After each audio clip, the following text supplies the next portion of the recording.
Well, katulad po sa sinabi ng ating Pangulo ay nung nagpirmahan na sa impeachment complaint ay tinanong ko siya kung ano bang advice niya. And tama naman yung sinabi niya. He said, do your duty as a congressman and uphold your oath to the Constitution that you swore to protect. And it's my constitutional duty to go through the impeachment process as an elected representative.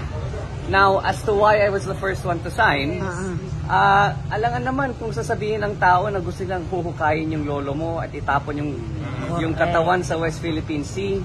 Sasabihin niya gusto niyang patayin ang Pangulo at ang First Lady na ang aking magulang at gusto niyang patayin ang Speaker. Ba't naman nagugulat ang tao na pipirma ako dyan? These are statements that can't be taken lightly, especially from someone with such a high position. So, nagtataka na nga ako kung bakit nagulat yung tao. Alangan naman kung sasabihin mo, huhukayin mo lolo ko. Of course, I'll be the first one to sign. That should come as no surprise. So that's why I was the first one to sign.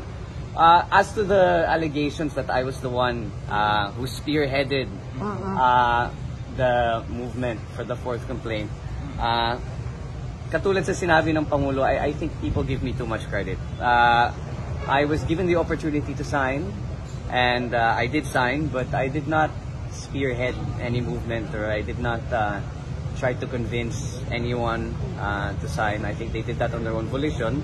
I did ask what their opinions were and if they were going to sign or not, but that's about as far as that's about as far to the extent as to my involvement in collecting the signatures.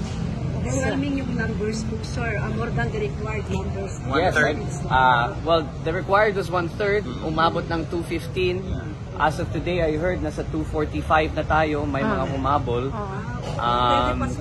Well, they signified their intention, yung mga wala sa bansa, yung mga may sakit.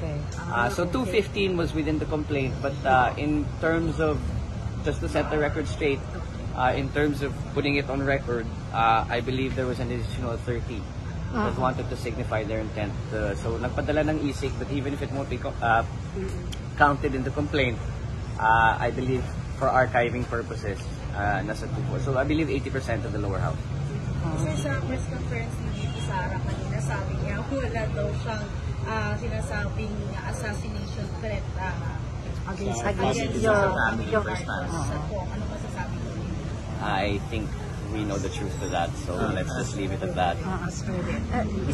Is it true na may involved na money, kaya marami pong pumirma? Yeah. Ano po?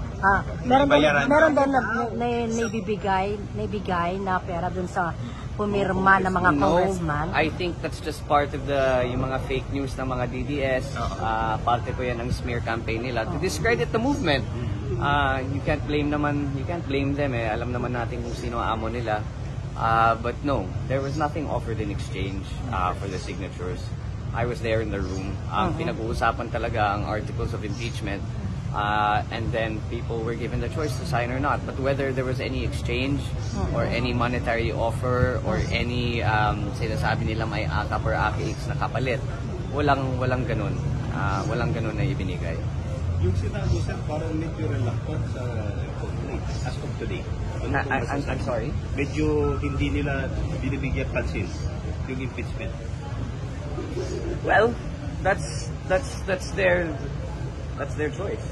Kung binabaliwala nila ang opinion ng 245 na mambabatas at ang mga iba't ibang grupo na sa tingin nila kailangan may impeach ang VP, that's their choice. If they don't want to give it importance, then let them not give it importance.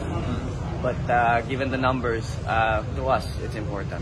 How about in the Senate, sir? June na nila itatackle? Well, there is.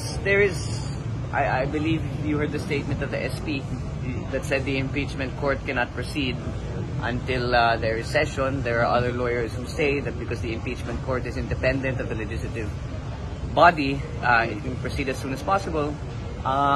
There are differing opinions to that. Pero I don't want to comment on the